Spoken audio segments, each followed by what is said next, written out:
Hello दोस्तों, कैसे हैं आप सब। आई होप आप सभी लोग अच्छे होंगे। आज मैं आपके लिए एक न्यू मांगा स्टोरी लेकर आ गई हूँ। तो चलो स्टार्ट करते हैं। इस मांगा स्टोरी के स्टार्टिंग में दिखाया जा रहा है कि एक लड़की अपने ऑफिस का दरवाज़ा फोर्सफुली खोलते हुए गुस्से में अंदर आ जाती है और उसे अंदर आते देख उसके ग्रैंडफादर और कंपनी के बाकी बोर्ड ऑफ मेंबर्स भी शॉक हो जाते हैं। और फिर उसके दादाजी उससे कहते हैं कि Evangeline, what are you doing here. यहाँ पर हमें उस लड़की का नाम पता चलता है, एवेंजेलाइन। फिर एवेंजेलाइन अपने ग्रैंडफादर से कहती है कि मुझे भी यही सेम क्वेश्चन आपसे करना चाहिए। मैं इस कंपनी की सीईओ हूँ और आप मुझसे ही पूछ रहे हैं कि मैं यहाँ पर क्या कर रही हूँ। फिर उसके ग्रैंडफादर उससे कहते हैं कि ईवा, लीव दिस प्लेस, मैं तुमसे घर आकर बात करूँगा, ओके। तुम इतनी डिसरिस्पेक्टफुल नहीं हो सकती और इस तरीके से मीटिंग रूम में नहीं आ सकती। फिर ईवा अपने ग्रैंडफादर से कहती है कि ग्रैंडफादर, मैं बहुत कंफ्यूज्ड हूँ।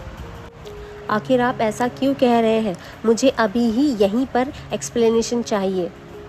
और फिर ईवा मन में सोचती है कि आखिर ग्रैंडफादर मुझसे जाने के लिए कैसे कह सकते हैं, मैं इस कंपनी की सीईओ हूँ। ईवा के ग्रैंडफादर चेयर में बैठ जाते हैं और गुस्से में जोर से कहते हैं, एवेंजेलाइन, आज से तुम इस कंपनी के सीईओ के पद से हट जाओगी। एवेंजेलाइन ये बात सुनकर बहुत गुस्से में आ जाती है और गुस्से में बोर्ड ऑफ मेंबर्स और अपने ग्रैंडफादर को देखती है। फिर उसके ग्रैंडफादर उससे कहते हैं कि बोर्ड ऑफ डायरेक्टर्स ने ऑलरेडी इस पद के लिए किसी को चुन लिया है और वो जल्दी ही अपनी इस पोजीशन को ले लेंगी। ये बात सुनकर ईवा के होश उड़ जाते हैं और वो इतने गुस्से में आ जाती है कि वो सभी बोर्ड ऑफ मेंबर्स को बहुत घूर के देखती है और बोर्ड ऑफ डायरेक्टर्स उसे अवॉइड करने लगते हैं। और ईवा अपने ग्रैंडफादर से कहती है कि क्या कहा आपने, और मन में सोचती है मुझे समझ में नहीं आ रहा है, क्या ये एक सपना है। मैं वाई एक्स कॉरपोरेशन की सीईओ हूँ। और फिर अपने ग्रैंडफादर से कहती है कि क्या आप मुझे मेरी इस पोजीशन से हटा रहे हैं। और कहती है कि मैं ही वो इंसान हूँ जिसने इस कंपनी को इस पोजीशन पर पहुँचाया है। और फिर अपने ग्रैंडफादर से पूछती है आखिर ऐसा क्यों। फिर ईवा के ग्रैंडफादर ईवा से कहते हैं कि ईवा, तुम घर जाओ, मैं आपसे बात करूँगा। ईवा कहती है नो, और मन में सोचती है कि आखिर दादाजी अचानक मुझे ये बात क्यों बता रहे हैं, और गुस्से में अपनी मुट्ठी बांध लेती है। और फिर से अपने ग्रैंडफादर से कहती है कि मैं अभी सारी स्पष्टीकरण की मांग करती हूँ। मुझे बताओ आखिर यहाँ ये सब क्या चल रहा है, ये क्या हो रहा है। गुस्से में ईवा के दादाजी खड़े हो जाते हैं और कहते हैं कि ईवा, तुम मेरी असली ग्रैंड डॉटर नहीं हो। ईवा ये बात सुनकर सबसे ज़्यादा शॉक हो जाती है और कहती है कि व्हाट, मैं आपकी फैमिली की रियल ग्रैंड डॉटर नहीं हूँ। और मन में सोचती है कि क्या मेरे दादाजी मुझसे मजाक कर रहे हैं। और फिर कहती है कि दादाजी, आखिर आप ये क्या कह रहे हो और आप ये कैसे कह सकते हैं। फिर उसके दादाजी कहते हैं कि हमें कल ही डीएनए रिपोर्ट मिली है और उसमें लिखा है कि तुम हमारी रियल डॉटर नहीं हो, तुम्हारा डीएनए हमसे मैच नहीं होता है, तुम हमारा खून नहीं हो। मुझे नहीं पता कि यह सब कैसे हुआ, लेकिन हाँ, इन्वेस्टिगेशन जारी है। फिर ईवा कहती है कि नो, आप झूठ कह रहे हैं, वहाँ पर कोई मिस्टेक हुई होगी। फिर उसके दादाजी कहते हैं कि मैं आपको डीएनए रिपोर्ट ज़रूर दिखाऊंगा, मैंने एक से ज़्यादा बार इसका टेस्ट करवाया है, कोई मिस्टेक नहीं हुई है। ईवा, अब तुम यहाँ से चली जाओ, मैं तुमसे घर में बात करूँगा। फिर ईवा गुस्से में कहती है कि ओह, तो ऐसा इसलिए हो रहा है क्योंकि मैं आपके ब्लड से रिलेटेड नहीं हूँ, और अब आप कह रहे हैं कि मैं अब इस कंपनी के सीईओ के लिए क्वालिफाइड नहीं हूँ। ईवा की ये बात सुनकर उसके ग्रैंडफादर उसे संकुचित होते हुए देखते हैं और ईवा स्माइल करती है। और फिर उसके ग्रैंडफादर उससे कहते हैं, ईवा, डोंट वरी, तुम अभी भी यहाँ पर डायरेक्टर्स के रूप में काम करोगी। You will assist your sister. फिर ईवा थोड़ा सा इतराते हुए कहती है कि ओह, तो मेरी प्यारी छोटी बहन इस पोजीशन को लेगी। और उसके दादाजी शर्मिंदा होते हुए नीचे सर कर देते हैं। और फिर ईवा स्माइल करने लगती है। फिर उसके दादाजी उससे कहते हैं कि ईवा वाई। इतने में ईवा अपने दादाजी को हाथ से स्टॉप कहकर रोक देती है और कहती है forget it grandfather. Oh sorry mister Yong. Listen mister chairman, मेरे बिना XY कॉरपोरेशन टुकड़ों टुकड़ों में बट जाएगा। Mark my words okay. Eva की ये बात सुनकर उसके ग्रैंडफादर उसे देखने लग जाते हैं और ईवा वहाँ से पलटकर चली जाती है। नेक्स्ट सीन में हमें कंपनी दिखाई जाती है। वहाँ पर ईवा के हाथ में एक रिपोर्ट लग जाती है जो कि एक DNA रिपोर्ट होती है और उसे देखकर वो सोच में पड़ जाती है और फिर उस रिपोर्ट को पढ़कर यह सोचती है कि ओह, तो आखिर रियल रीज़न ये है कि मुझे बचपन से ही एक रोबोट की तरह ट्रीट किया गया और मेरे पेरेंट्स और फैमिली मुझे इस तरीके से ट्रीट करती थी। और ईवा को अपनी बचपन की मेमोरीज़ याद आने लगती है। उसे याद आता है कि कैसे वो अपने ग्रैंड माँ से पूछ रही थी कि ग्रैंड माँ, क्या मॉम और डैड मुझसे नफ़रत करते हैं? वो मुझसे कभी मिलने नहीं आते, ना ही मेरे स्कूल्स में मेरे पास आते हैं। इवन जब टीचर्स उन्हें कॉल करती हैं पेरेंट्स मीटिंग के लिए तो भी वो नहीं आते हैं। फिर उसकी ग्रैंड माँ उससे कहती है कि बेटा, वो तुम्हें ट्रेन कर रहे हैं, वो तुम्हें इस हार्श वर्ड से कैसे बचना है ये सिखा रहे हैं। जब तुम बड़ी हो जाओगी तब तुम एक दिन इन सब चीज़ों को फेस करोगी। फिर ईवा कहती है कि ओह, तो उनका ये कोल्ड ट्रीटमेंट मेरी ट्रेनिंग का एक हिस्सा है जो कि इस फैमिली बिजनेस को आगे बढ़ाएगा। फिर उसकी ग्रैंड माँ कहती कि हाँ बेटा, इसलिए ही वो तुम्हें पैम्पर नहीं करते हैं, क्योंकि वो नहीं चाहते कि पैम्पर करने से तुम बड़ी होकर अपना करियर स्पॉइल कर दो। ईवा ये सब बातें सोचकर DNA रिपोर्ट को अपने हाथ में क्रश करती हुई कहती है कि मैं बहुत स्टूपिड थी जो मैंने आपकी बातों पर भरोसा किया। वे पहले से ही जानते थे कि मैं उनकी बेटी नहीं हूँ, इसलिए उन्होंने मेरी कभी देखभाल नहीं की, कभी मुझे प्यार नहीं किया। उन्होंने बस मुझे अपने साथ रखा और बड़ा किया, क्योंकि वे जानते थे कि मैं उनके लिए बहुत बड़ी मददगार साबित होंगी।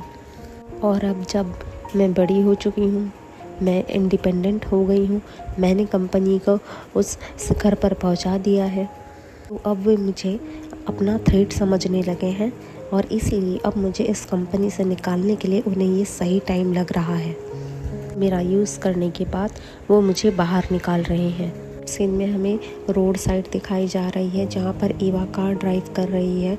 बहुत फास्ट कार ड्राइव करते हुए वो अपने फियांसे को कॉल लगाती है और फिर कहती है, जूलियन, आखिर तुम अपना फ़ोन क्यों नहीं उठा रहे हो? और फिर गुस्से में और कार फास्ट ड्राइव करके वो जूलियन के अपार्टमेंट पहुँच जाती है। लिफ्ट लेकर उसके रूम तक जाती है। लिफ्ट में वो सोचती है कि मुझे उससे बात ज़रूर करनी चाहिए। अपने दांतों से उंगलियां चबाते हुए सोचती है कि वो ही एकमात्र ऐसा आदमी है जो ऐसा कर सकता है। और लिफ्ट 33 फ्लोर पर आकर रुक जाती है। अपने फियांसे के रूम तक जाती है और डोर बेल प्रेस करती है, लेकिन वो नोटिस करती है कि रूम का दरवाज़ा तो ऑलरेडी खुला ही हुआ है और वो उसे ओपन कर अंदर चले जाती है। जैसे ही वो अंदर जाती है वो नोटिस करती है कि यहाँ पर किसी लेडीज़ के शूज़ रखे हुए हैं और उन्हें देखकर वो शॉक हो जाती है और फिर वो अपने सैंडल्स निकाल देती है और धीरे से दबे पाँव अंदर जाती है और अंदर बेडरूम का दरवाज़ा के सामने खड़े हो जाती है और सोचती है कि मैं इसे खोलूं या नहीं। और वो धीरे से बेडरूम के दरवाजे को ओपन करती है और जब वो दरवाज़ा ओपन करती है तो वो अंदर का नज़ारा देखकर एकदम शॉक रह जाती है। अंदर आप लोग समझ ही गए होंगे कि अंदर क्या चल रहा है। ये सब देखकर ईवा बहुत गुस्से में आ जाती है और जो उसे कहती है, जूलियन, ये तुम क्या कर रहे हो? उसकी ये आवाज़ सुनकर उसका फियांसे जूलियन शॉक हो जाता है और उसे देखकर कहता है कि ये आखिर तुम यहाँ पर क्या कर रही हो? मारा, इस तरीके से मेरे घर में घुसना सही नहीं है। ईवा उस लड़की को देखकर बहुत गुस्से में आ जाती है और उसे गुस्सा करते देख जूलियन उससे कहता है कि ईवा, गेट आउट, या फिर तुम ये चाहती हो कि मैं तुम्हें यहाँ से खींच कर बाहर निकालूँ? उसकी ये बात सुनकर ईवा को और ज़्यादा गुस्सा आ जाता है। ईवा उसे गुस्से भरी नज़रों से देखते रहे। फिर जूलियन उससे कहता है कि Eva, we are over, I heard the news. मैंने सुना है कि तुम योंग फैमिली की रियल डॉटर नहीं हो। अभी तुम एक नामहीन बेवकूफ़ के अलावा और कुछ भी नहीं हो, और फिर भी तुमने यहाँ आने की हिम्मत की। क्या तुमने मेरे घर को शेल्टर समझ के रखा हुआ है? सुनो, मैंने तुमसे इंगेजमेंट केवल इसलिए की थी क्योंकि मुझे लगा था कि तुम योंग फैमिली की रियल डॉटर हो, लेकिन अब तुम वो नहीं हो। हमारी सगाई पहले ही ख़त्म हो चुकी है, इसलिए तुम अब यहाँ से अपना ये अगली फेस लेकर चले जाओ और मेरे सामने दोबारा मत आना। जूलियन की ये सब बातें सुनकर ईवा बहुत परेशान हो जाती है और कहती है कि मैं इतने सालों से इतनी परेशान हूँ और तुम मेरे साथ ही सब कर रहे हो। और फिर मन ही मन सोचने लगती है कि नहीं ईवा, तुम्हें इस एसोल के सामने नहीं रोना है, तुम्हें स्ट्रॉन्ग बनना है। कभी नहीं, मैं ऐसा करने के बजाय मर जाना पसंद करूँगी। और फिर ईवा कॉन्फिडेंटली जूलियन से कहती है कि ओह, तो ऐसी बात है, और उस लड़की को घूरते हुए देखती है। वो लड़की मासूमियत से ईवा की तरफ देखती है और फिर ईवा उसे घूरते हुए देखती है और कहती है, listen to me Julian Song, एक दिन ऐसा ज़रूर आएगा, मैं मेक श्योर करती हूँ कि तुम्हें बेहद अफसोस होगा कि मैंने बहुत बड़ी गलती कर दी है और तुम बेहद अफसोस के साथ मरोगे, मैं तुमसे ये वादा करती हूँ। और ये कहते हुए ईवा वहाँ से चली जाती है और जूलियन उसे देखते रह जाता है। नेक्स्ट सीन में हमें एक बार दिखाया गया है जहाँ पर ईवा ड्रिंक करते हुए बैठी हुई है और सोचती है आखिर ये सब क्या हो गया, ये सब मेरे साथ ही क्यों हुआ। और उसे पुरानी बातें याद आने लगती है जो कि जूलियन और उसके ग्रैंडफादर ने उससे कहा था। और ये सब सोचते हुए भी बहुत गुस्से में आ जाती है और कहती है कि आखिर क्यों आप लोगों ने मेरे साथ ऐसा क्यों किया। और जूलियन को कहती है कि तुमने मेरे साथ विश्वासघात क्यों किया।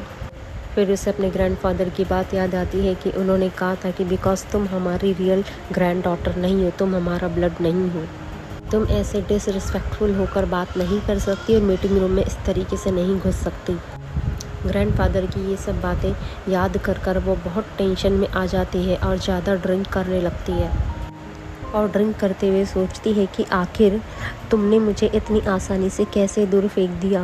क्या मैंने वो सब कुछ नहीं किया जो एक अच्छी पोती को करना चाहिए। जैसा आप लोगों ने कहा वैसा ही मैंने किया, फिर भी आप लोगों ने मेरे साथ इस तरीके से कोल्ड ट्रीटमेंट किया और मुझे इस तरीके से बाहर निकाल दिया। और फिर ईवा खुद ही अपने आप से कहती है कि यह सही है, आखिर मैं वैसे भी योंग फैमिली की रियल डॉटर नहीं हूँ। उन्होंने मुझे कभी भी अपना असली फैमिली मेम्बर समझा ही नहीं। और ये बोलते हुए ग्लास को ज़ोर से टेबल पर रख देती है और कहती है कि ईवा, उनके लिए तुम हमेशा से सिर्फ एक मोहरा थी। अब से तुम्हें इस बात का ध्यान रखना है, अपने माइंड में ये बात डाल लो। उन सभी से तुम्हें अपना बदला लेना है। उन्होंने जैसा तुम्हें ट्रीट किया है, तुम्हें अपने गुलाम की तरह यूज़ किया और अब जब उनका काम बन गया तो उन्होंने तुम्हें निकाल दिया। अब तुम याद रखो, तुम्हें उन सभी को रिग्रेट फील कराना है। ईवा ये सब अपने आप से बोल ही रही होती है कि उसे पीछे से एक आवाज़ सुनाई देती है। वो आवाज़ कहती है, और आप उन्हें ये पछतावा कैसे दिलाएंगे कि उन्होंने आपके साथ क्या किया। ये सुनते ही ईवा पीछे पलटकर देखती है। वो देखती है कि उसके साइड में एक हैंडसम यंग लड़का खड़ा हुआ है और उससे ये बात कह रहा है। वो लड़का कहता है कि क्या तुम्हारे पास इनफ मनी और पावर है ये सब करने के लिए। ईवा उस लड़के की ये बातें सुनकर बहुत गुस्से में आ जाती है और अपने दोनों हाथ टेबल में बहुत ज़ोर से पटकते हुए खड़े हो जाती है और उस लड़के के कॉलर पकड़कर अपने तरफ खींच लेती है और कहती है कि I don't have enough money और power right now, but I will definitely find a way to bring them all to their knees. I will make them all beg. मैं सब कुछ भी करूँगी ताकि उन सबको पछतावा हो, भले ही मुझे अपनी आत्मा को किसी डेविल को बेचना पड़ जाए। ईवा की ये सारी बातें सुनकर वो लड़का उसके बाल कान के पीछे करते हुए कहता है कि बी, आप जो भी विश कर रही हैं उसे लेकर बी केयरफुल मिस। यह सच में एक डेविल है जो तुम्हारी ये इच्छा पूरी कर सकता है और बदले में तुम्हें उसे अपनी आत्मा देनी होगी। ये सुनकर ईवा उसके कॉलर से अपना हाथ पीछे हटा लेती है और कहती है कि अगर वो डेविल यहाँ है तो प्लीज़ मुझे उससे मिलवाओ हैंडसम, मैं उसके साथ ये डील करना चाहूँगी। वो लड़का ईवा की ये बातें सुनकर कहता है कि तुम कितनी ब्रेव हो, और फिर कहता है लेकिन मुझे लगता है कि ऐसा इसलिए है क्योंकि तुम अभी नशे में हो। जब तक तुम होश में ना आओ तब तक इंतज़ार कर लो मिश, क्योंकि एक बार जब मैं उससे आपको इंट्रोड्यूस करा दूंगा तो फिर आप टर्न बैक नहीं कर सकती और तुम्हें पछतावा करने में बहुत देर हो जाएगी। फिर ईवा उस लड़के से कहती है कि मैं नशे में नहीं हूँ, कहाँ है वो, मुझे बताओ, तुम मेरी चिंता मत करो। इवन अगर वो मुझे अपने साथ नरक में भी जाने के लिए कहेगा तो मैं उसके साथ खुशी खुशी चली जाऊंगी जब तक वो मुझे सब दे सकता है जो मैं चाहती हूँ। वो लड़का ईवा की ये बातें सुनकर स्माइल करता है और उसके चिन में हाथ रखते हुए कहता है ऑल राइट, तुम्हारी ये विश मेरे लिए एक हुक्म है, मैं खुशी खुशी तुम्हें उससे मिलवाऊंगा। नेक्स्ट सीन में हमें दिखाया जाता है कि नेक्स्ट डे मॉर्निंग हो जाती है और ईवा बहुत ही ब्यूटीफुल से रूम में सोई हुई है। वो रूम बिल्कुल एक महल के रूम की तरह है जहाँ पर बड़े बड़े झूमर लगे हुए हैं, बिल्कुल पुराने राजाओं के महलों की तरह। ईवा नींद से उठती है और ये सब देखकर शॉक हो जाती है, कहती है कि मैं कहाँ पर हूँ, और अपने चारों तरफ देखते रहती है और उस रूम को देखते हुए सोचती है कि ये अजीब सा एक्स्ट्रावेगेंट रूम क्या है, क्या मैं कोई सपना देख रही हूँ। और फिर अपने सर में हाथ रखते हुए वो याद करने लगती है कि आखिर रात में क्या हुआ था। उसे सब याद आने लगता है कि कैसे वो एक बार में गई थी, वहाँ उसने ड्रिंक किया था, वहाँ वो एक लड़के से मिली, उससे सारी बातें की, उसके सामने विश रखी और अब वो यहाँ पर है। ये सब बातें याद कर कर वो कहती है ओह माय गॉड, और वो अपने आप को, अपने कपड़ों को चेक करती है, अपने सर में हाथ रखते हुए जोर से चीख पड़ती है और अपने ऊपर ओढ़ाई गई चादर को हटाती है, देखती है कि कहीं उसके साथ कुछ गलत तो नहीं हुआ है। और फिर वो अपने साइड वाली चेयर में देखती है तो उसका जैकेट, सैंडल्स और चश्मा वहीं रखा हुआ है। और फिर वो अपने आप को फिर दोबारा देखती है और कहती है ऑल राइट, मेरे साथ कुछ नहीं हुआ है, मुझे कुछ अजीब फील नहीं हो रहा है, मुझे कुछ भी गलत नहीं लगता। और फिर अपने चेहरे पर दोनों हाथ रखते हुए नीचे सर करके सोचती है कि क्या वो आदमी मुझे यहाँ लेकर आया है। और फिर कहती है ओ माय गॉड ईवा, ये तुमने खुद को किस चक्कर में डाल दिया है। और फिर उस बेड से नीचे उतर जाती है और अपने आप को स्मेल करने लगती है और स्मेल करते हुए कहती है कि ओ माय गॉड, मुझसे कितनी गंदी स्मेल आ रही है, और अपना जैकेट, सैंडल्स, चश्मा पकड़ के वहाँ से निकल जाती है। जैसे ही वो उस रूम से बाहर निकलती है वो एक हॉल में पहुंच जाती है जहाँ पर बड़ी सी सीढ़ियाँ, बहुत सारे झूमर, बड़ा सा हॉल, बड़ा सा डाइनिंग टेबल, सब कुछ बिल्कुल राजा महाराजाओं के महल की तरह था। वो ये सब देखकर एकदम शॉक हो जाती है और कहती है ओह माय, मैं एक पुराने एशियन चैटेऊ में हूँ, क्या मैं सच में अर्थ में हूँ, मैं कहाँ हूँ। मार्बल स्टेप्स, ब्रॉन्ज हैंडल्स, झूमर, बालरूम, ये डेफिनेटली 18s के दशक में बनाया गया घर है। और वो सीढ़ियों से नीचे उतरते हुए नीचे तक आ जाती है और सब देखकर शॉक रह जाती है, कहती ओ डैम, यहाँ पर तो एक बहुत ही सुंदर सी प्यारी सी चिमनी भी है। और अपने आजू बाजू सब देखकर शॉक हो जाती है, उसकी आंखें फटी रह जाती है, उसका मुंह खुला का खुला रह जाता है। और फिर से वो कह पड़ती है कि आखिर मैं इस तरह की एक जगह पर कैसे आ गई। और वो फिर दरवाजे तरफ जाने लगती है और दरवाज़ा खोलने ही वाली होती है कि उसे पीछे से एक आवाज़ सुनाई देती है, ओह तो तुम बचकर कहीं जा रही हो लिटिल किटन। ईवा ये आवाज़ सुनकर शॉक हो जाती है और फिर पीछे मुड़ती है। पीछे मुड़ते ही वो देखती है कि ये वही लड़का है जो बार में उससे मिला था। उसके हाथ में एक वाइन का ग्लास है, उसने बाथरोब पहना हुआ है और वो बहुत ही हैंडसम लग रहा है। उसे देखकर ईवा शॉक हो जाती है, उसकी आंखें फटी रह जाती है और वो कहती है कि तुम और मैं कहाँ हूँ। वो लड़का रिप्लाई देता है कि तुम नरक में हो। लड़के की ये बात सुनकर ईवा शॉक हो जाती है, कहती है कि व्हाट, आखिर तुम ये क्या कह रहे हो? क्या तुम मजाकिया बनने की कोशिश कर रहे हो? फिर वो लड़का कहता है कि क्या तुमने डेविल से मिलने की इच्छा नहीं की थी? ईवा उसकी ये बात सुनकर कहती है कि क्या ये आदमी मेरे साथ कोई गेम खेल रहा है? और ये भूलते हुए उसे अपनी बार में कही हुई सारी बातें याद आ जाती है कि कैसे उसने उस लड़के से कहा था कि मैं उस डेविल से मिलना चाहूँगी, चाहे मुझे अपनी आत्मा को भी क्यों ना बेचना पड़े। और ये बात याद करते हुए वो अपने चेहरे पे ज़ोर से एक तमाचा मारती है और कहती है कि ओह हाउ एम्बैरसिंग। फिर वो लड़का आगे बढ़ते हुए ईवा के पास आता है और उसके गिरते हुए चश्मे को ठीक करते हुए कहता है कि ईजी देयर लिटिल पैट।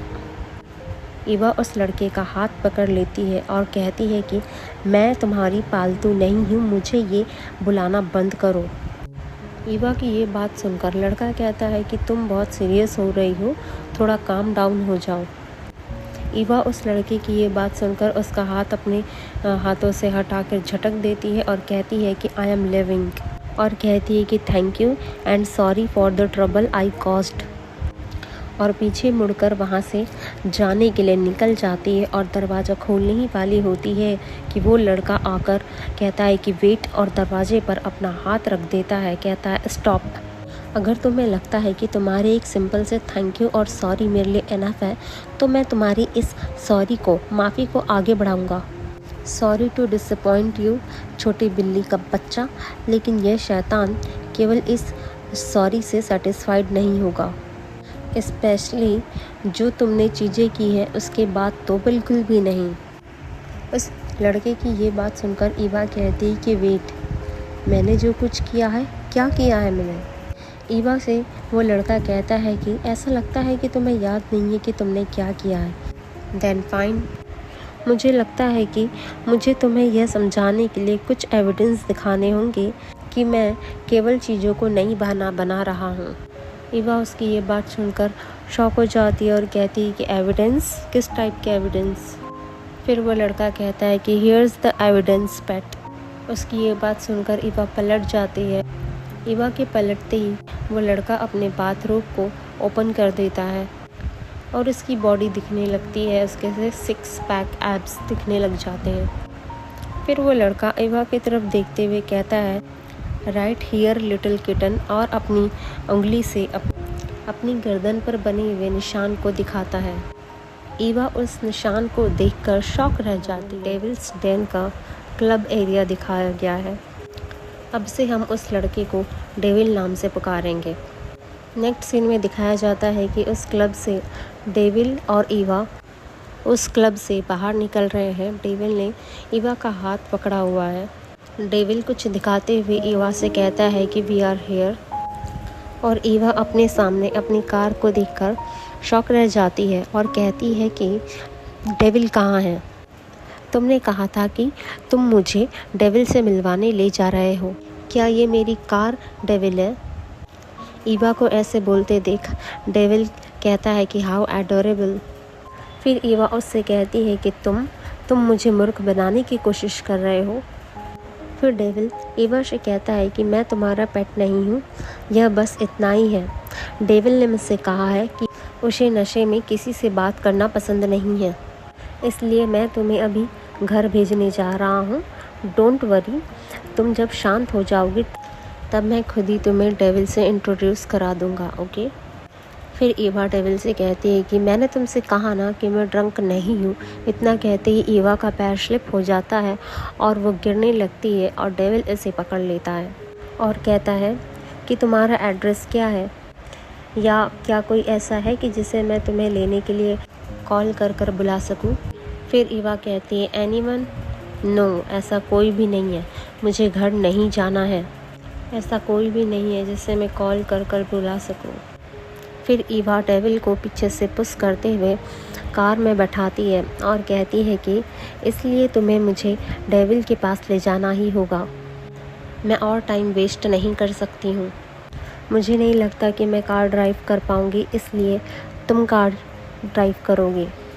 और दरवाज़ा बंद कर देती है और कार के दूसरी साइड सीट में जाकर बैठ जाती है और कहती है कि ऑल राइट नाउ ड्राइव। तिरछी निगाहों से डेविल को देखती है और डेविल ईवा को देखता है। फिर ईवा डेविल से कहती है कि आखिर तुम कार स्टार्ट क्यों नहीं कर रहे हो? तुम किसका इंतज़ार कर रहे हो? कहीं ऐसा तो नहीं है कि तुम्हें रिश्वत चाहिए?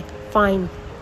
और फ़ाइन बोलते हुए वो अपना पर्स ओपन करती है और देखती है कि उसके पर्स में तो बिल्कुल भी कैश नहीं है और डेविल से कहती है कि तुम क्या चाहते हो? इतने में उनकी कार के सामने एक कपल आकर टकरा जाता है और ईवा उन दोनों को देखती है। वो दोनों किस कर रहे होते हैं।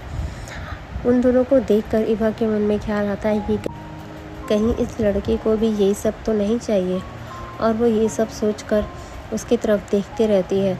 जब वो इस तरीके से डेविल को देखती है तो डेविल उसे देखकर सोचता है आखिर अब ये ऐसा क्या करने वाली है जो मुझे इस तरीके से देख रही है। और फिर ईवा उसे देखती ही रहती है और अचानक से अपनी सीट से उठकर उसकी तरफ बढ़ने लगती है और उसे बढ़ता हुआ देख डेविल कहता है कि व्हाट, डोंट टेल मी। और ईवा उससे कहती है कि मेरे पास कोई मनी नहीं है, मुझे लगता है कि ये तुम्हारे लिए सफिशेंट होगा। ऐसा कहते हुए ईवा उस डेविल के गले में किस करने लगती है और किस करते हुए कहती है कि यू स्मेल्स गुड। फिर डेविल उससे कहता है कि you must stop that now PAT, नहीं तो बाद में तुम्हें फिर पछतावा होगा। और ईवा किस करते हुए उसके शोल्डर पर ही बेहोश हो जाती है। उसे बेहोश देख डेविल कहता है कि दिस लिटिल पैट, और फिर उसे उठाकर साइड के सीट में अच्छे से बैठा देता है और कहता है कि तुमने ये कर लिया है लिटिल रेड एंजल। और फिर डेविल किसी को कॉल लगाता है और कार से बाहर निकल जाता है। बाहर निकलकर वो अपनी शर्ट्स जैकेट निकालकर अपने किसी आदमी को दे देता है और वैसे ही गाड़ी में बैठ जाता है और ईवा को उठाकर अपने शोल्डर्स में अच्छे से लेटा देता है और कहता है कि ऑल राइट, क्योंकि तुम अब हेल जाने के लिए इतनी एक्साइटेड हो तो अब तुम्हें मैं हेल ले जा रहा हूँ। मेरे पास तुमने कोई चॉइस नहीं छोड़ी। और कार ड्राइव करने लगता है। नेक्स्ट सीन में हमें फिर से उनका प्रेजेंट टाइम दिखाया गया है जहाँ पर वो ये सब बातें कर रहे थे। ईवा को जब ये सब याद आता है तो वो अपने सर पर हाथ रखते हुए कहती है कि ओह गुडनेस, आखिर सच में मैंने ये कर दिया। ये तुमने क्या किया ईवा? माय गॉड, अल्कोहल सच में एक सिर दर्द के अलावा कुछ भी नहीं देता है। और फिर अपना चश्मा ठीक करते हुए कहती है कि और ये आदमी ये मुझे ऐसे क्यों घूर रहा है, जैसे इसको मुझ में कुछ इंटरेस्टिंग लगा हो। और मैं पूरे टाइम उसे धमका रही थी। मैं यहाँ तक कि मैंने उसका कॉलर को भी पकड़ लिया, जैसे कि मैं कोई बिल्कुल वायलेंट अल्फा वुमन हूँ। आज तक मैं जितने भी आदमियों से मिली हूँ वो अब तक मीठी, नरम और नाजुक महिलाओं को शक करने वाले थे। और यही कारण है कि जितने भी आदमी पहली बार मुझसे मिलते थे वो मुझ पर हिट करने की कोशिश करते थे, और जब मैं उनसे बात करती थी तो मुझसे बात करने के बाद वो भाग जाते थे, मुझसे बचने की कोशिश करने लगते थे। आई नो कि मैं एक वुमेन के रूप में ज़्यादा इंटरेस्टिंग नहीं हूँ, लेकिन ये आदमी, ये किस टाइप का आदमी है? ये इस तरीके से मेरे से व्यवहार क्यों कर रहा है? पक्का इसके दिमाग में कोई मोटिव है, राइट? और फिर ईवा डेविल से कहती है कि fine, what do you want, how much do you. इतना कहते ही वो रुक जाती है और अपने आसपास देखने लग जाती है।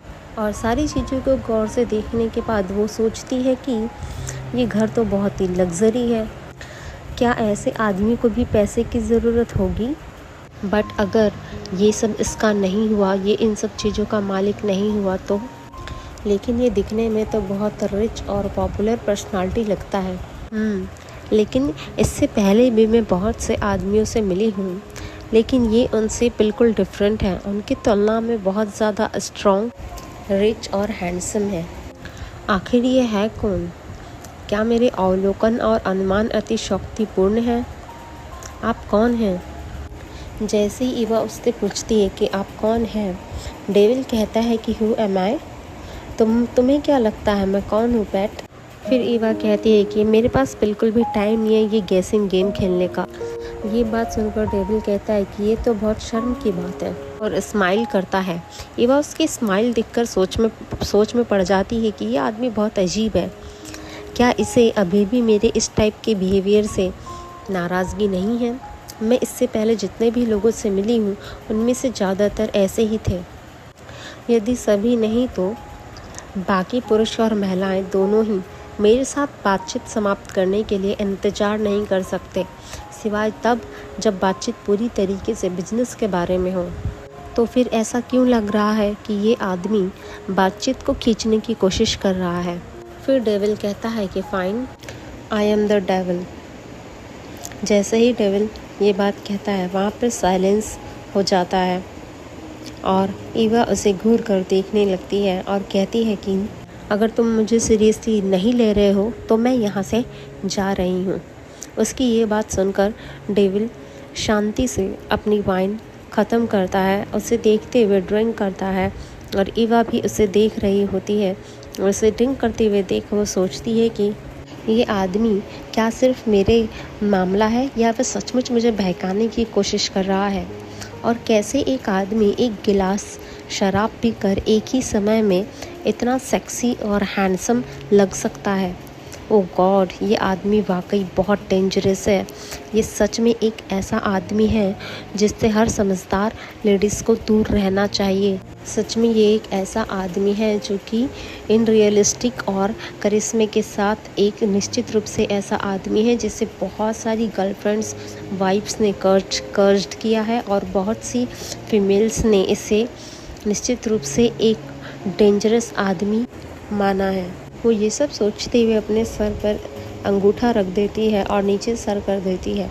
उसे ऐसे देख डेविल उसके सर पर एक उंगली रखते हुए उसके हेड को ऊपर कर देता है और कहता है कि अगर तुम इसी तरीके से अपनी थ्रेड्स को सिकुड़ते हुए सोचते रहोगी तो ये लाइन परमानेंट हो जाएगी माय पेट। फिर ईवा कहती है कि और ये किसकी गलती है कि मैं इस तरीके से मुंह बना रही हूँ? मैं ये आखिरी बार कह रही हूँ, अगर आप मेरी बात को सीरियसली से नहीं लेंगे तो मैं यहाँ से चली जाऊँगी। फिर डेविल कहता है कि मैं तुम्हें बहुत सीरियसली ले रहा हूँ पेट। फिर ईवा कहती है आप कह रहे हैं कि आप डेविल हैं, क्या आप सच में बहुत सीरियस हैं? मैं अब बिल्कुल भी नशे में नहीं हूँ, तो प्लीज़ बी सीरियस। अगर आप सीरियस नहीं हैं तो मैं यहाँ से जा रही हूँ। फिर डेविल कहता है ऑल राइट। ईवा की तरफ अपना हाथ बढ़ाते हुए कहता है Gage Acron. Eva Gage Acron नाम सुनकर सोच में पड़ जाती है। उसे याद आता है कि ये नाम मैंने पहले भी कभी सुना है और ईवा उससे हाथ मिला लेती है और कहती है कि तुम। और फिर उसे अपने दादाजी की बात याद आने लगती है, उसे अपना बदला याद आने लगता है और फिर वो कहती है कि mister Acron, I am totally sorry, जो भी मैंने आपके साथ किया मैं नशे में थी। और फिर ईवा को लास्ट नाइट उस पब की सारी बातें याद आने लगती है, उसने किस टाइप की हरकत की। और फिर वो सोचते हुए कहती है कि माय गॉड, सच में मुझे बिलीव नहीं हो रहा है कि मैंने ये किया। और कहती है हाउ एम्बैरसिंग। और ईवा, तुमने बचपन में भी कभी इतना मूर्खतापूर्ण और शर्मनाक काम नहीं किया होगा। और फिर डेविल से कहती है कि मैं जानती हूँ कि आप ऐसे व्यक्ति नहीं दिखते जिसे पैसों की सख्त ज़रूरत है, लेकिन मुझे रात की इनकन्वेंस के लिए मुझे आपको पैसे ही देना होगा, राइट? ईवा की ये बात सुनकर डेविल सोचता है और कहता है that will be problematic PAT. लेकिन क्योंकि यहाँ पर मैं विक्टिम हूँ, तो क्या आपको नहीं लगता कि मुझे ही ये डिसाइड करना चाहिए कि मुझे किस टाइप का कंपेंसेशन चाहिए? ईवा विक्टिम सुनकर कह पड़ती है कि विक्टिम, और उसे क्वेश्चन मार्क आ जाते हैं और ईवा और डेविल एक दूसरे को गौर से देखते रहते हैं। फिर ईवा कहती है कि मिस्टर एक्रो। इतने में डेविल ईवा से कहता है कि प्लीज़ कॉल मी गेज। फिर ईवा कहती है ऑल राइट गेज, तुम क्या चाहते हो? फिर डेविल कहता है कि मैं कुछ ज़्यादा नहीं चाहता पेट, मैं बस इतना चाहता हूँ कि आप मेरे साथ रहें इस घर में जब तक ये काटने का निशान और ये हिक्की गायब नहीं हो जाती। ईवा डेविल की ये बात सुनकर उसे गौर से देखने लग जाती है और सोचती है व्हाट, वेट, क्या इसमें काफ़ी ज़्यादा टाइम नहीं लगेगा? ये काटने के निशान और हिक्कीज़ को ठीक होने में तो कम से कम 7 से 10 दिन या 2 सप्ताह भी लग सकते हैं। और इस आदमी के साथ मेरी जितनी भी थोड़ी बातचीत हुई है उसके अनुसार ये निश्चित रूप से पूरे 2 सप्ताह तक इसे खींचते रहेगा। इसका मतलब है पूरे 14 दिन। वेट अ मिनट, ये आदमी सचमुच मेरे साथ मजाक कर रहा है। फिर ईवा डेविल से कहती है कि आई नो कि तुम मेरे साथ ये गेम खेल रहे हो, है ना? ठीक है, मुझे यकीन है कि अब कभी भी ये हंसेगा जब मैं उसके मजाक पर विश्वास करूँगी। फिर डेविल ईवा को देखते रहता है और उसके रिस्पॉन्स का वेट करता है। ईवा थोड़ी देर बाद उसे समझ में आता है कि ये उसके वेट का रिस्पॉन्स कर रहा है और फिर वो कहती कि व्हाट, ये सच में सीरियस है इस कंडीशंस को लेकर, ये मजाक नहीं कर रहा है। वेट अ मिनट, ऐसा कोई तरीका नहीं है, क्या ये हो सकता है? और फिर ईवा के दिमाग में उल्टे सीधे ख्याल आने लगते हैं और वो अजीब सा फेस बनाने लगती है। उसकी अजीब से फेस देखकर डेविल समझ जाता है कि उसके दिमाग में क्या चल रहा है और सांस बाहर छोड़ते हुए अपने बालों पर हाथ फेरता है और हाथ फेरते हुए कहता है कि अगर आप सोचते हैं कि मैं आपसे इतनी देर रुकने के लिए कह रहा हूँ ताकि आप बिस्तर पर मेरी सेवा कर सकें, तो फिर मुझे आपको निराश करने के लिए खेद है, लेकिन आप गलत है पेट। ये बात सुनकर ईवा स्माइल करती है और फिर ब्लश करने लग जाती है और कहती है कि तुम बस इतना कह रहे हो कि मैं यहाँ पर बस रुकूं तुम्हारे ये बाइट मार्क्स जाने तक। फिर डेविल कहता है कि करेक्ट, बिकॉज मुझे इस समय एक कंपेनियन की ज़रूरत है।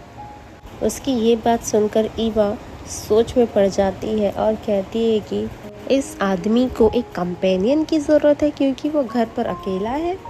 फिर डेविल कहता है कि मेरी मेड भाग गई है और मुझे अभी भी एक नई मेड की तलाश करने के लिए कुछ टाइम चाहिए, और चूंकि तुम यहाँ पहले से ही हो और आपको मुझे अभी पैसे भी देना होगा, इसलिए मुझे लगता है कि ये सबसे सुविधाजनक व्यवस्था होगी जो मैं इतने कम समय में कर सकता हूँ। ये बात सुनकर ईवा कहती है, मेड? तो क्या ये सच में मुझे अपनी टेम्पररी मेड बनाने की प्लानिंग कर रहा था? क्या ये सचमुच सीरियस है? फिर डेविल कहता है कि कोई और क्वेश्चन है मिस ईवा? प्लीज़ मुझसे ये मत कहिएगा कि आप मेरी इस कंडीशन से बिल्कुल भी सेटिस्फाई नहीं हैं। आप मुझे ये नहीं बताने जा रही हैं कि आप मेरे साथ रहना और मेरा साथ देना पसंद करेंगी, क्या आप? ये बात सुनकर ही ईवा बहुत गुस्से में आ जाती है और गुस्से में कहती है कि फाइन। गॉड, मुझे ऐसा क्यों लग रहा है कि ये असली डेविल मुझे धोखा दे रहा है, लेकिन मेरे पास यहाँ कोई चॉइस नहीं है। मैंने इस बड़े घर के अंदर इसके अलावा किसी और को नहीं देखा है। क्या ऐसा हो सकता है कि ये सचमुच अकेला हो? और ठीक है, रिलैक्स ईवा, बस शांत हो जाओ और अपनी पैंटी को एक साथ बांधने का कोई मतलब नहीं है। अभी के लिए इस फ्लो के साथ चलो और अलर्ट रहो। डेविल ईवा को देखकर स्माइल करता है और हाथ बढ़ाते हुए उसके सर पर हाथ रखता है और कहता है कि पेट, गुड गर्ल। उसके इस तरह के रिएक्शन को देखकर ईवा कहती कि स्टॉप डूइंग दैट, मैं कोई बच्ची नहीं हूँ। फिर डेविल स्माइल करने लगता है और उसके सर से हाथ हटा लेता है और कहता है अभी इसी टाइम से आपको इस घर को छोड़ने की अनुमति नहीं है जब तक ये निशान यहाँ से गायब नहीं हो जाता। और फिर डेविल पीछे मुड़ जाता है और आगे बढ़ने लगता है। उसे देखकर ईवा कहती है कि डैम। फिर सोचती है कि मैं आखिर किस मुसीबत में फंस गई। ये सब महज एक संयोग है या मेरी बदकिस्मती है कि मुझे ऐसी सिचुएशन का सामना करना पड़ रहा है, और अपने दांतों से अंगूठी को काटने लग जाती है और डेविल को देखते हुए सोचती कि एक हैंडसम और अजीब आदमी है। नेक्स्ट सीन में दिखाया जाता है कि ईवा मन ही मन सोचती है और उसके अंदर की राक्षस उसके कान में फुसफुसाती है और वो उससे बातें करते हुए दिखाई गई है। तो उसके कान में कहती है कि शायद नहीं, क्या उस खूबसूरत डेविल का कोई छिपा हुआ मकसद हो सकता है? क्या आप जानती हैं? क्या वो आपको ज़िंदा खाने से पहले आपको फुसला रहा है? क्या आपको पता है? ईवा उससे कहती है चुप रहो, क्या तुम मूर्ख हो? तुम फिर से बहुत ज़्यादा सोच रही हो, और उसे एक थप्पड़ मार देती है। फिर उसकी इनर राक्षस आउच कहती है और फिर ईवा कहती है कि इतना हैंडसम और अमीर आदमी मेरे जैसे किसी के साथ ऐसा करने की जहमत क्यों उठाएगा? अगर उसे कोई वुमेन चाहिए तो वो बस एक कॉल कर सकता है और उसके सामने कई लड़कियों का झुंड चला आएगा। खैर, आपकी बात सही है। आपको पुराने ज़माने के चश्मे और ठंडे रवैये के साथ कोई भी समझदार आदमी आपको नहीं चाहेगा। फिर ईवा उससे कहती है, तो मैं चुप रहने को कहा था ना।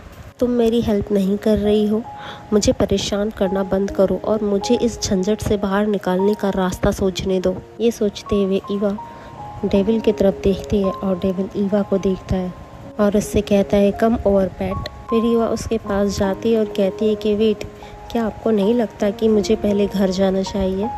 डेविल कहता है, क्यों? फिर ईवा कहती है कि वेल, मेरे पास कोई भी कपड़े नहीं हैं। फिर डेविल कहता है, मैं किसी को आपके लिए लेकर आऊँगा जो वह सब कुछ खरीद लाएगा जिसकी आपको यहाँ रहने के दौरान ज़रूरत पड़ेगी। वह कहती है, वेट व्हाट? इतने में डेविल किसी को कॉल लगाता है और कहता है कि I need clothes for a woman. फिर ईवा कहती है, वेट अ मोमेंट, हमारा सौदा पहले ही तय हो चुका है पैट।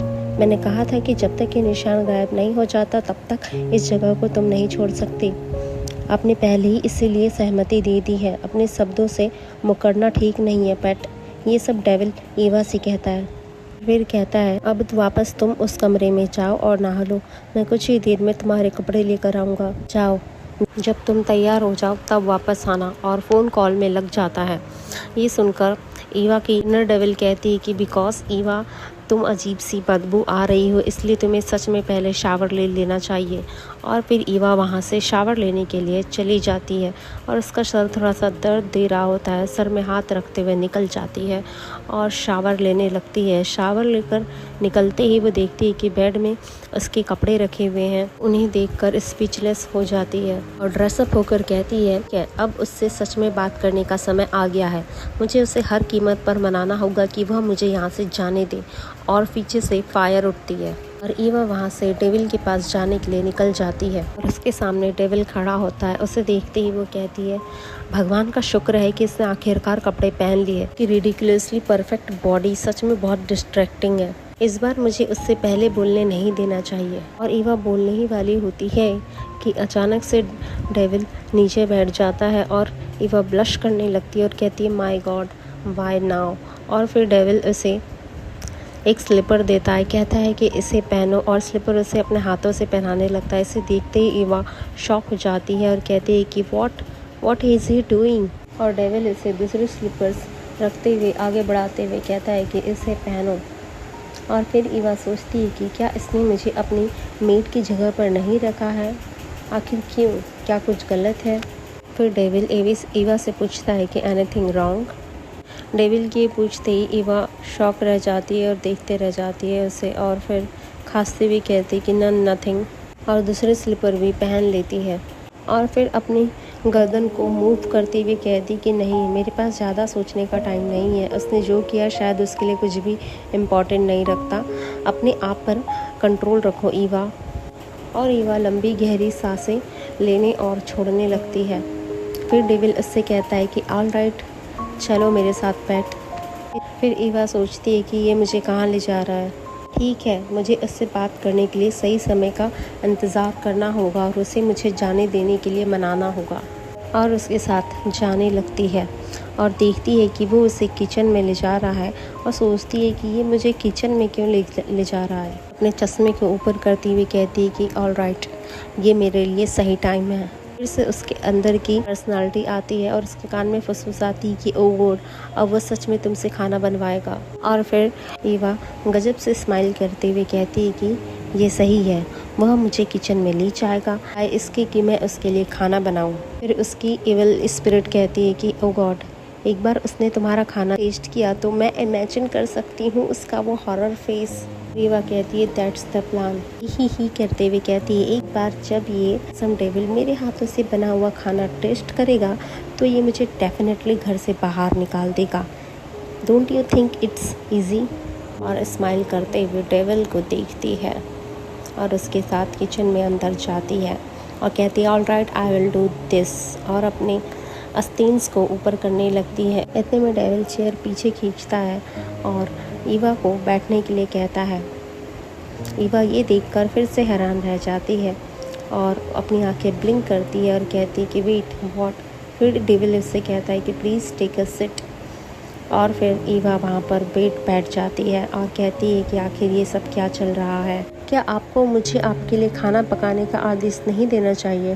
फिर डेविल फ्रिज से सब्जियाँ निकालता है और उन्हें काटने लगता है और उसे काटते हुए देख फिर ईवा सोचती है कि no this can't be, I need to do something about this. और फिर डेविल से कहती है कि आई विल हेल्प। इतने में डेविल उससे कहता है कि नो तुम बस बैठो और मुझे देखो पेट।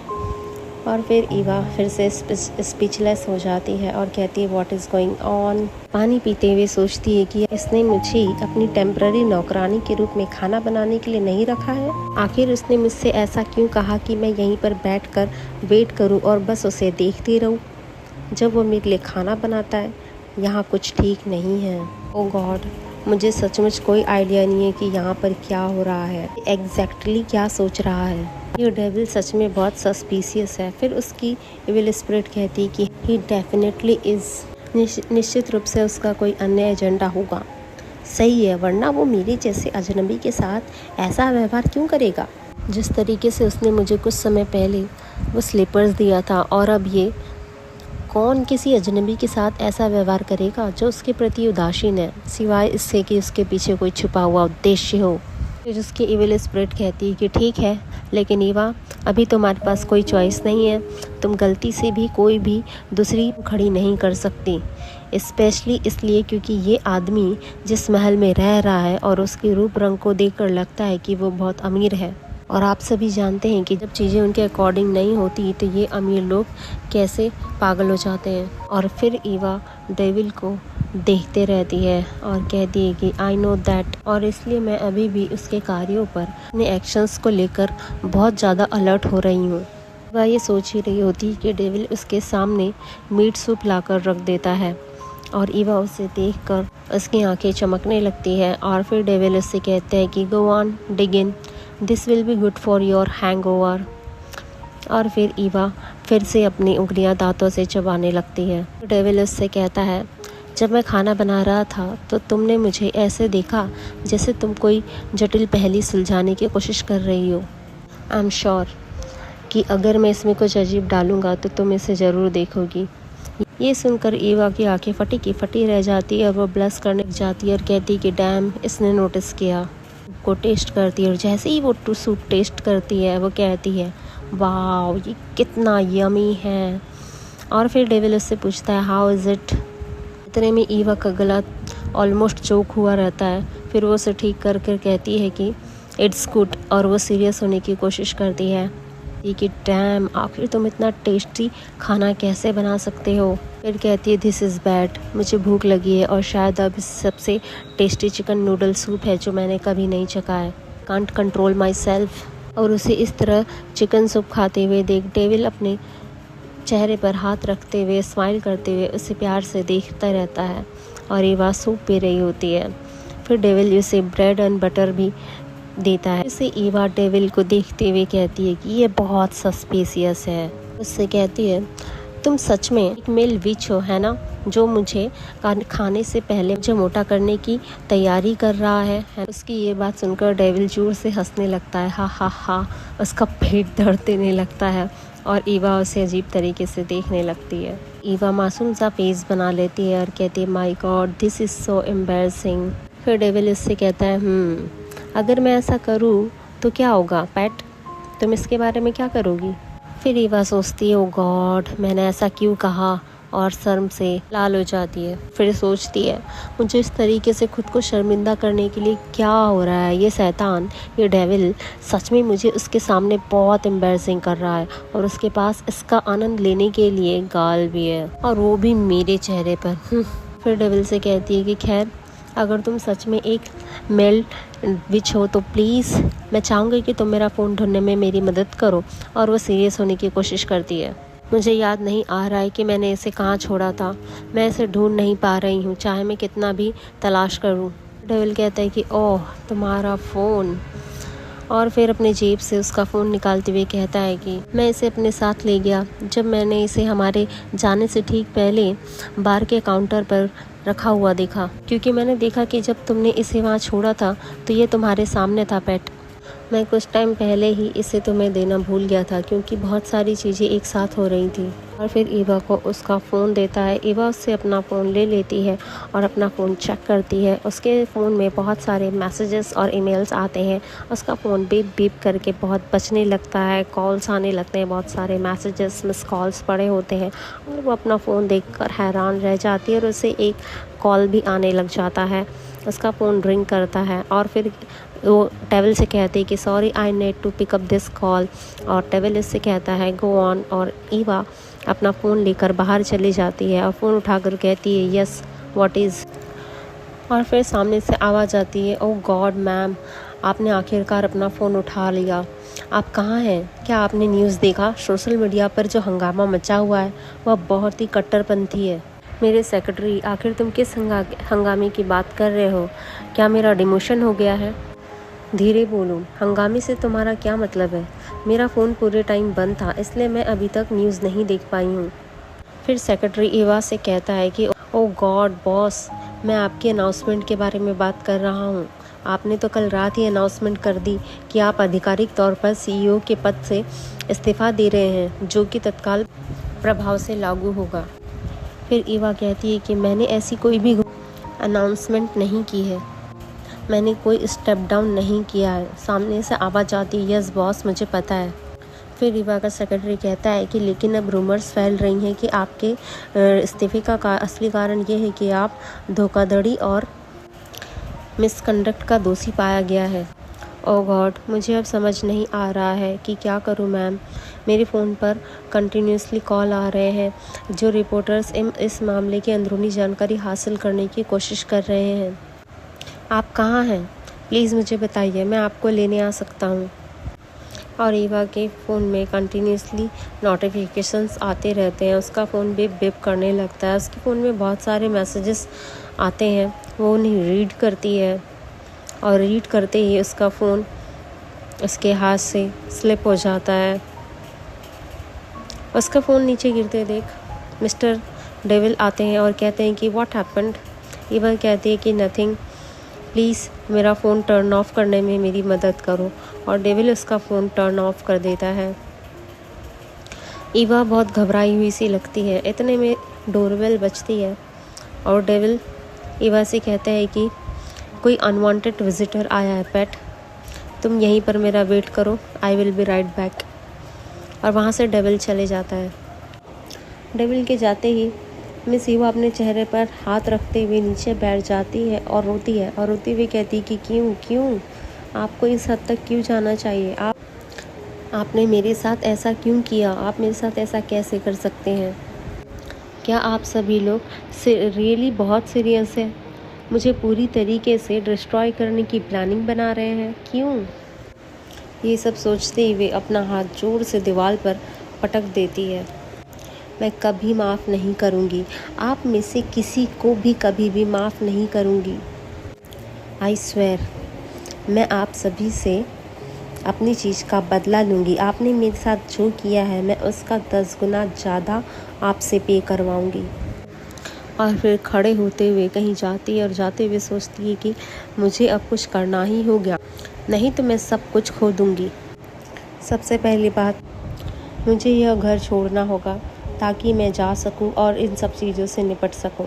अगर मुझे बस यहीं रुकना होता और वेट करना होता तो मैं कर सकती, लेकिन एक्सप्लोडिंग इन एंगर, अभी मेरे पास किसी अजनबी के घर में रहने का टाइम नहीं है। ये सब सोचते हुए ईवा वहाँ पहुँच जाती जहाँ डेविल अपने किसी आदमी से बात कर रहा होता है, और उस आए हुए आदमी को देखकर ईवा सोचती है कि वेट, क्या ये मिस्टर पार्क नहीं है? ये मिस्टर कार्लसन का फेमस सेक्रेटरी है, जो कि एशियन एंटरप्राइजेस का सीईओ है। वह यहाँ पर क्या कर रहे हैं? और फिर ईवा डेविल और उनकी बात सुनने लग जाती है। सेक्रेटरी कहता है कि सर, मास्टर जी ने मुझे आपसे एक आखिरी बार पूछने के लिए यहाँ भेजा है। यदि आप अभी भी एशियंस के सीईओ पद को लेने में इंटरेस्टेड नहीं रखते हैं तो चेयरमैन ये पद किसी और को दे देंगे। और उन्होंने पहले से ही कैंडिडेट्स की एक लिस्ट तैयार कर ली है। ईवा उसकी ये बात सुनकर सोचती है कि वेट रुको, ये आदमी, इसे एशियन के अगले सीईओ पद की पेशकश की जा रही है। मेरी प्रतिद्वंदी कंपनी, आखिर ये क्या हो रहा है, ये आदमी कौन है। और फिर डेविल उस आदमी से कहता है कि सीईओ, लेकिन यहाँ बहुत का सारा काम है। फिर वो सेक्रेटरी डेविल से कहता है कि ओ सर प्लीज़, आप ही है जिन्होंने अपनी यंग एज में इस कंपनी के को फाउंडर थे और आप ही है जिन्होंने इस कंपनी को बनाया था। मुझे पता है कि आप इस पोजीशन को आसानी से हैंडल कर सकते हैं। फिर डेविल कहता है कि मैं इस प्रोजेक्ट से बहुत पहले ही इंटरेस्ट खो चुका हूँ मिस्टर पार्क, आप ये अच्छी तरीके से जानते हैं। यदि मैं सीईओ बन गया तो संभवतः मैं इस कंपनी को डाउनफॉल का कारण बन जाऊँगा। प्रेरणा की कमी कभी एक गंभीर दोष है और आप जानते हैं कि आप इसे मजबूर नहीं कर सकते। एकमात्र चीज़ जो मैं इससे हासिल कर सकता हूँ वह है अधिक पैसा। हालांकि आप और मैं दोनों जानते हैं कि मेरे लिए यह कितना बेकार है। कुछ ऐसा जो मेरे पास पहले से ही बहुत मात्रा में है। मैं अधिक धन कमाने के लिए इतनी मेहनत क्यों करना चाहूँगा, जबकि मेरे पास पहले से ही इतना पैसा है कि मैं इस लाइफ में उसे खर्च भी नहीं कर पाऊँगा।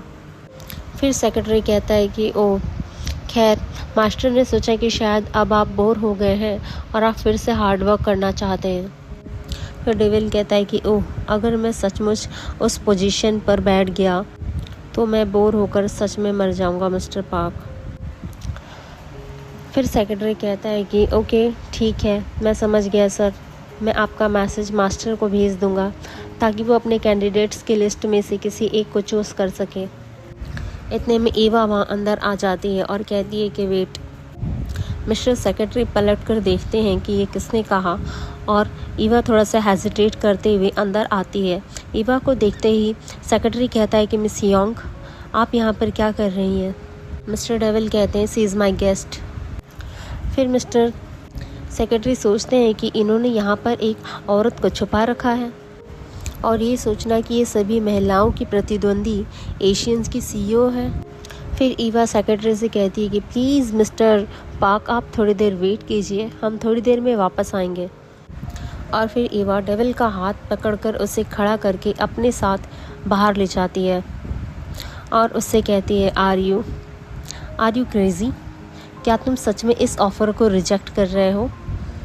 फिर डेविल कहता है कि let's just say I am pretty lazy play PAT, और मेरे पास इतना टाइम नहीं है कि मैं अपनी यंग लाइफ किसी एक चेयर पर बैठकर दिन और रात बिताने की कोई योजना नहीं है, सिर्फ इसलिए कि मैं ज़्यादा पैसे कमाऊँ जिसकी मुझे ज़रूरत भी नहीं है। मैं पहले से ही एक बहुत अमीर वारिश हूँ और मेरे पास पहले से ही मेरा पैसा काम कर रहा है, कई निवेश और वो सब कुछ जो मुझे एक बेफिक्र जीवन जीने के लिए चाहिए। इसलिए मैं अब वास्तव में रिटायर हो रहा हूँ।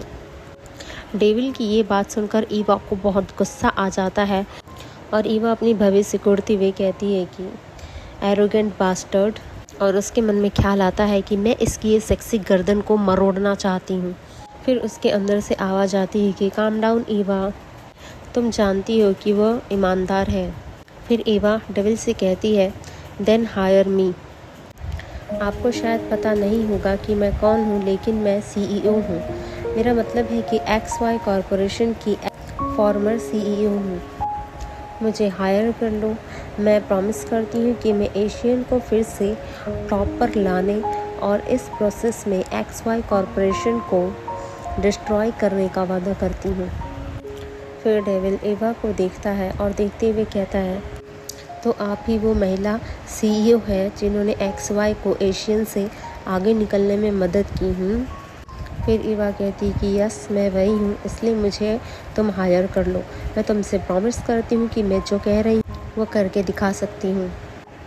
ईवा की ये बात सुनकर डेविल सोच में पड़ जाता है और फिर ईवा उससे कहती है मैं जानती हूँ कि चेयरमैन और बाकी बोर्ड मेंबर्स मुझे एक्सेप्ट नहीं करेंगे क्योंकि मैं कॉम्पिटिटर्स की सीईओ हूँ, लेकिन हालांकि अब मैं वहाँ की एक्स सीईओ हूँ। ईवा मन ही मन अपने होठ को दांतों से चबाते हुए सोचती है कि अभी भी कोई रास्ता नहीं है कि वे मुझे नौकरी पर रखने को तैयार हो जाए अगर उन्होंने ये रूमर सुनी होगी। इसलिए आपको ये पोजीशन एक्सेप्ट कर लेना चाहिए और फिर मुझे हायर कर लेना चाहिए अपना सारा काम करने के लिए, क्योंकि ऐसा करने का कारण ये है क्योंकि आप बहुत आलसी हैं। आपको बस यहाँ वहाँ कुछ मीटिंग्स में बैठना होगा और फिर XY कॉरपोरेशन को क्रश करने में मेरी हेल्प करनी है। ईवा की ये बात सुनकर डेविल फिर से सोच विचार में पड़ जाता है। फिर डेविल कहता है, क्या तुम सचमुच मेरी परछाई बनकर मेरे पीछे छिपकर सारा काम करना चाहती हो? पर ऐसा करने से तुम्हें कोई पहचान नहीं मिलेगी। फिर ईवा कहती है कि मुझे कोई परवाह नहीं है, मुझे इससे कोई परेशानी नहीं है, मैं बस अभी अपना बदला लेना चाहती हूँ। मैं उन सबको पछतावा करवा दूँगी। मैंने तुमसे कहा था, मैं उनसे बदला लेने के लिए कुछ भी करूँगी। मैं चाहती हूँ कि वे उस चीज़ को खोने का दर्द महसूस करें जिसे वे बहुत संजो कर रखते हैं, और यह तो बस शुरुआत है। मैंने उनके द्वारा मेरे प्रति कई अद्भुत देखभाल के बदले में उन्हें ब्याज सहित पूरा भुगतान करने का इरादा रखती हूँ। ईवा की ये सब बातें सुनकर डेविल उसे देखते ही रह जाता है। फिर ईवा कहती है कि मैं बहुत सीरियस हूँ। मैंने तुमसे कहा था अगर मुझे डेविल से भी सौदा करना पड़े तो मैं करूँगी। फिर डेविल उससे कहता है कि आपने तो ये कहा था, आपने तो यह भी कहा था कि आप अपनी आत्मा शैतान को बेचने के लिए तैयार हैं। फिर ईवा कहती है कि हाँ, यदि ऐसा करना पड़े तो। फिर डेविल कहता है, all right, let's make a deal then miss Eva. मैं तुम्हें वो सारी चीज़ें दूंगा जो तुम चाहती हो। फिर ईवा सांस छोड़ती है और थोड़ा रिलैक्स हो जाती है। फिर डेविल कहता है, हाउ एवर, क्या आप सच में इसके बदले में कुछ भी करने को तैयार है पेट? ये बोलते हुए वो हंसते हुए ईवा की तरफ देखता है। ईवा गुस्से में कहती है, यस एनीथिंग। और फिर ईवा उसे देखते रहती है और डेविल स्माइल करता है और कहता है कि आर यू रियली श्योर? फिर ईवा कहती है, I am sure mister Acron. फिर डेविल अपना हाथ बांधकर सामने ईवा की तरफ झुकते हुए उसके कान में कहता है, how about cage darling. Eva उसकी ये बात सुनकर बहुत ज़्यादा गुस्से में आ जाती है और कहती है, what are you, will you please stop doing that, I am serious here, please stop throwing. फिर डेविल कहता है कि ऑल राइट, ऐसा लगता है कि अब आप थोड़ा रिलैक्स हो गई है। और फिर पीछे दीवार पर टिक जाता है और कहता है कि but Cage darling sounds great, right pet. Eva ये बात सुनकर बिल्कुल भी खुश नहीं होती और उसे अजीब तरीके से देखती है। उसे अजीब तरीके से देख डेविल कहता है कि ऑल राइट, फिर मैं अब अपने डील के लिए अपनी कीमत बताऊंगा। दोस्तों, आपको ये मांगा स्टोरी कैसी लगी प्लीज़ हमें कमेंट करके ज़रूर बताएं, और अगर आपको ये स्टोरी अच्छी लगी होगी तो इसे लाइक करें, हमारे चैनल को सब्सक्राइब करें और प्लीज़ अपने फ्रेंड्स से भी इसे शेयर करें। मैं आपके लिए ऐसी ही अच्छी स्टोरीज़ लेकर आती रहूँगी। प्लीज़ मुझे सपोर्ट करें। Thank you.